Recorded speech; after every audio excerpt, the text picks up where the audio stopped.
Après 51 jours de confinement, Jason reprend le chemin du lycée pour la première fois à Luxembourgville.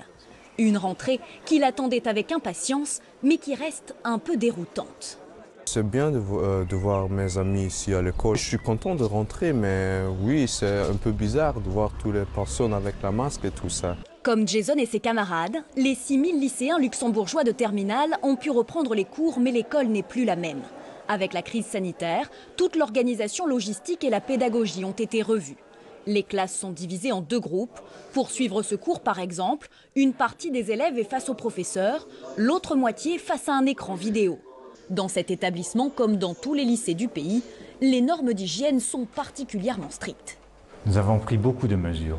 La désinfection des mains ou le lavage des mains dans les salles, la mise à disposition de masques, de gants, de visières pour les enseignants.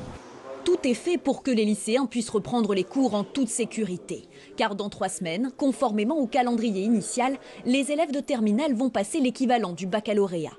Et ils sont plutôt rassurés d'arrêter les révisions et les cours à distance. De revoir ses amis et tout, de revoir ses professeurs en personne et de pouvoir leur parler, il n'y a rien de mieux que le contact social, je trouve. Et donc ça permet vraiment de poser des questions oralement qui parfois sont plus difficiles à poser, même à distance. À l'inverse de la France, le gouvernement luxembourgeois a choisi de faire reprendre les lycéens en premier. Les écoliers plus jeunes sont encore confinés.